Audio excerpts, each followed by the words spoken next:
अस्सलाम वालेकुम। तो आज का हमारा टॉपिक है एक्सरसाइज 3.2 का क्वेश्चन नंबर 4 और इसका पार्ट 2 क्या कह रहा है।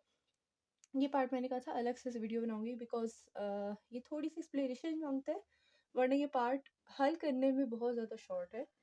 बट एक्सप्लेनेशन ज़्यादा भी नहीं है, आपको बस समझ आ जाए उस पर डिपेंड करता है कितनी जल्दी समझ आती है।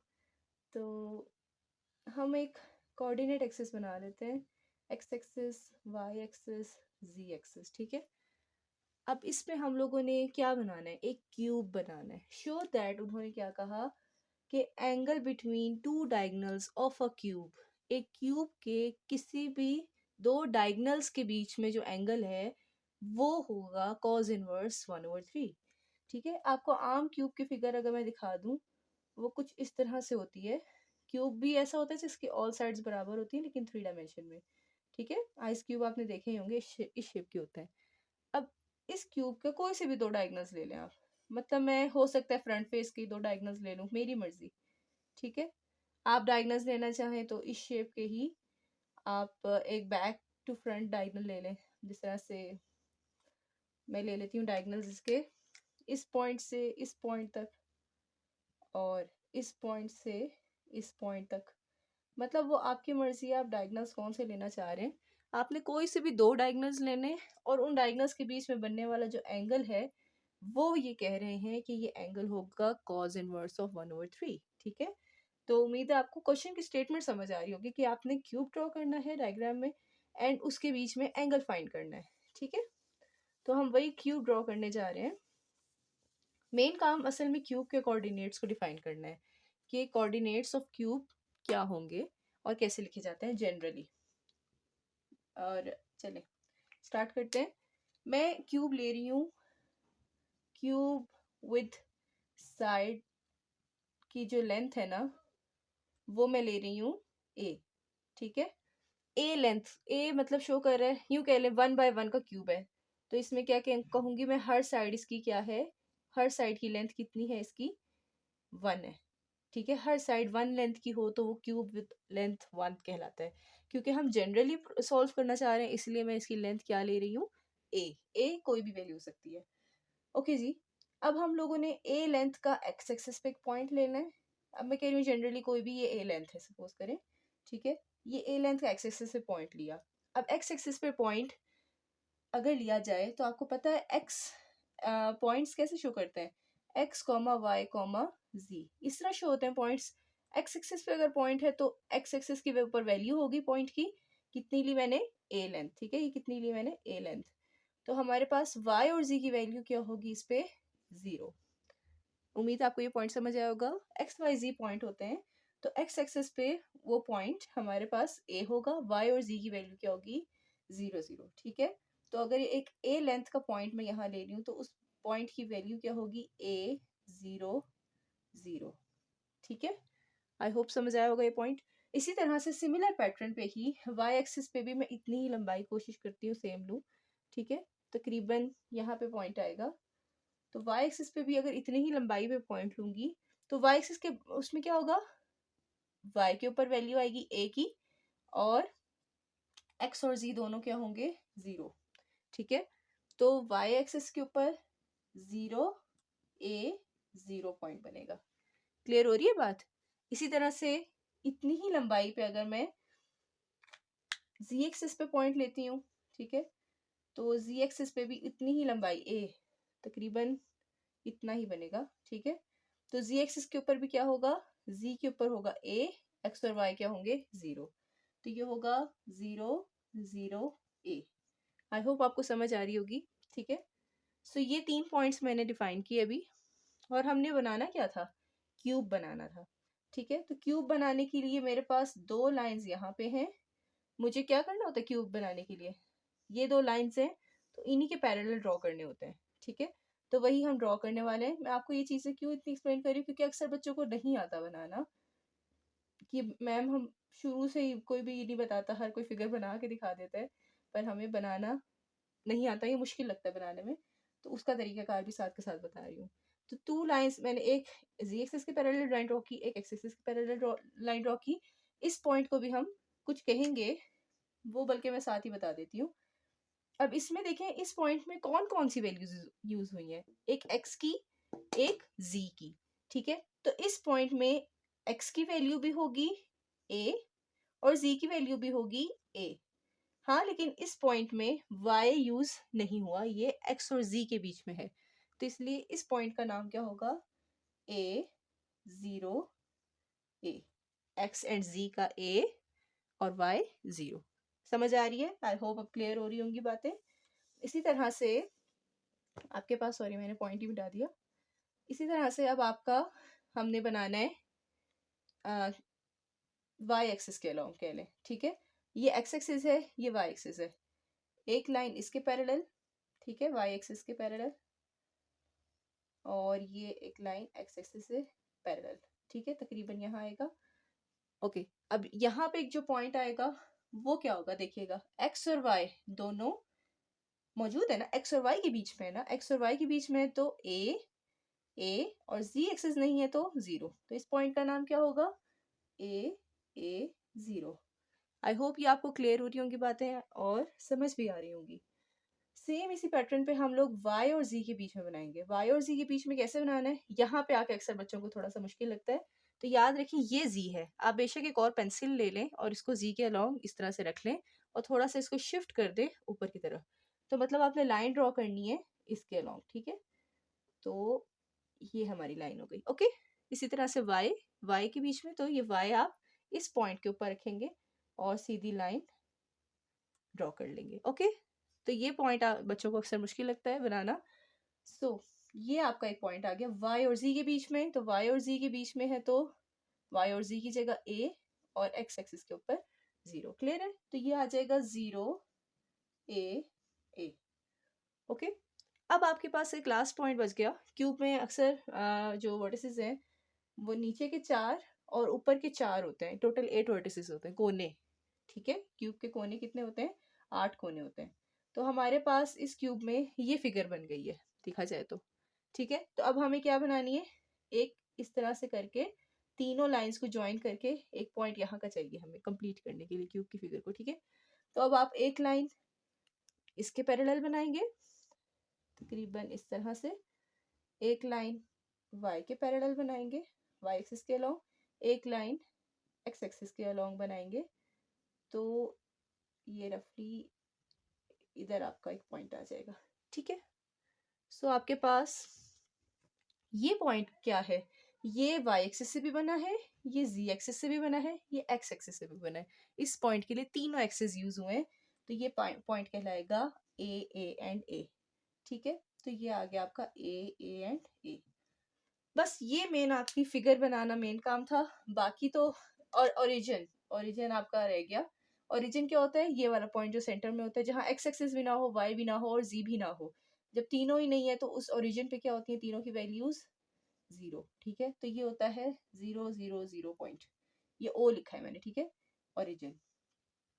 अब आप अपने पॉइंट्स को नाम दे दें, ये हमारा होता है ओरिजिन, आपकी मर्जी कोई भी नाम दे दें, आप कह लें ये है A B C D E F G H नहीं है, हाँ G तक है, ठीक है। सो हमारे पास ये हमने तमाम पॉइंट्स के नाम दे दिए।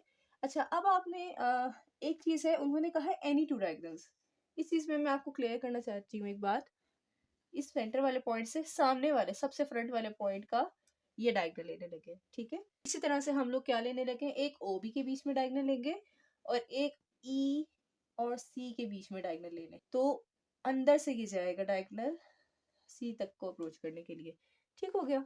सो हम ये अंदर से क्यों चाह रहे हैं कि डायगोनल लें, मतलब अब आप देखो अंदर से ही लेना है, आप D से F तक भी ले सकते हो, कोई से भी दो ले लो, लेकिन बशर्त ये कि उसके फ्रंट फेस वाले ना लो, मतलब बाहर वाली ये दीवारों पे डायगोनल्स ना लीजिए, वो आप 2 डायमेंशनल में सॉल्व करेंगे जबकि क्वेश्चन 3 डायमेंशंस के लिए सॉल्वेबल है, ठीक है। सो ये चीज़ मैंने आपको क्लियर करनी थी। अगर आप फ्रंट वाले फेस के 2 डायगोनल्स लेंगे तो आपका रिक्वायर्ड रिजल्ट नहीं आएगा। चलिए जी, हम डायगोनल लेते हैं। हम ले रहे हैं कौन कौन से डायगोनल्स, मैंने कह दिया हमने क्यूब बनाया ऑफ लेंथ जो हम A ले रहे हैं, ठीक है। लेंथ हमने कौन सी ली है, ए ली है हर साइड पे, ठीक है। और हमारे पास हर जो हम कौन से डायगोनल्स ले रहे हैं, ओ बी एंड ओ से बी का डायगोनल ले रहे हैं, और दूसरा डायगोनल हम ले रहे हैं सी ई कह ले, ठीक है, सी ई डायगोनल। आप डी एफ डायगोनल भी ले सकते हैं, आपकी मर्जी है, जो अंदर से बस पास कर रहा हो। और इसी तरह से ए जी डायगोनल भी लिया जा सकता है। तो हमारे पास हम कौन कौन से पॉइंट्स यूज करेंगे, एक ओरिजिन यूज करेंगे जो कि क्या है 0 0 0, बी पॉइंट यूज करेंगे ए, सी पॉइंट यूज करेंगे जो हमारे पास A0 A, and D E point use करेंगे जो कि क्या है 0 A 0, ठीक है।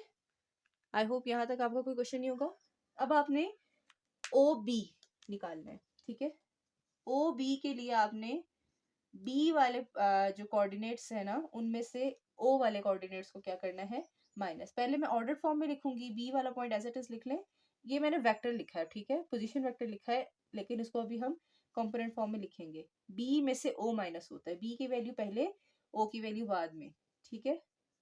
तो बी हमारे पास क्या होगा, ए आई, ए जे और ए के, और 0 0 0 जब माइनस होगा तो क्या यही नहीं रहेगा, तो ये ओ बी वैक्टर हमारा यही रहेगा। -0 है, -0 जे, -0 के लिखना चाहे तो लिख लें, फिर अगले स्टेप में आपको यही आंसर आएगा। तो वो क्योंकि हमारा स्टेप्स बढ़ा देगा तो मैं इस वक्त नहीं कर रही, ओके क्या। तो हमारे पास ये ओ बी वैक्टर निकल आया, और हमने क्या निकालना था, सीई वैक्टर, ठीक है। तो सीई वैक्टर हमारे पास आ जाएगा, ई में से ओ के सी के कोऑर्डिनेट्स माइनस हो जाएंगे। ई क्या है आपके पास, इसको भी जरा हाईलाइट कर देती हूँ। ई आपके पास है 0 A 0 माइनस सी क्या है आपके पास A0 A, ठीक है। सो अब आपके पास इनको कोऑर्डिनेट फॉर्म में लिख लें, कंपोनेंट फॉर्म में सॉरी, ए जे एन 0 के माइनस ए आई, माइनस अंदर जाएगा तो -0 जे माइनस ए के है, ठीक है। तो ये आपके पास क्या आ जाएगा, ए आई माइनस वाला सबसे पहले प्लस ए जे माइनस का ए के है, ठीक है। तो ये हमारे पास क्या आ गया, सीई वेक्टर। ये एक डायगोनल है और ये एक डायगोनल है। हमने डायगोनल तो निकाल ली है, हमारे क्वेश्चन में जो पूछा गया था कि हमें 2 डायगोनल्स, कोई से भी 2 डायगोनल्स निकालने हैं, लेकिन खाली 2 डायगोनल्स नहीं निकालने थे, हमें क्या निकालना था, देखिए फिर से, show that the angle between 2 diagonals of a cube is this. मतलब अपने जो 2 डायगोनल्स निकाले हैं ना, इनके बीच का एंगल ये होगा। मतलब आपने थीटा निकालना है बिटवीन दीज 2 डायगोनल्स। अब थीटा निकालने के लिए हमने पढ़ा हुआ है formula, cos inverse of dot product of 2 vectors divided by there magnitudes होता है, ठीक है। अब 2 वेक्टर्स हैं कौन कौन से हमारे पास, इसी को आप कॉस को अगर इधर ले आए तो कॉस ऑफ थीटा बराबर इस तरह भी लिख सकते हैं, तो वो मैंने वहां मेंशन कर दिया। तो आपको क्या क्या चाहिए, 2 वेक्टर्स, उनका डॉट प्रोडक्ट चाहिए और उन्हीं दोनों वेक्टर्स का मैग्नीट्यूड। डॉट प्रोडक्ट क्योंकि आसान होगा तो डायरेक्ट लेना फॉर्मूले के साथ, अगर हम पुट करें तब भी हम ले सकते हैं। मैग्नीट्यूड्स में निकाल लेती हूँ। तो मैग्नीट्यूड हमारे पास क्या आ जाएगा, this implies O B vector हमारे ये आया, इसलिए मैंने जगह छोड़ दी थी कि ओ बी वैक्टर का मैग्नीट्यूड जो है बराबर होगा एक्स कंपोनेंट इसका स्क्वायर, वाई कंपोनेंट ए है उसका स्क्वायर, और जी कंपोनेंट भी ए है उसका स्क्वायर, और होल अंडर रूट। क्या आ जाएगा 3a square whole under root, okay.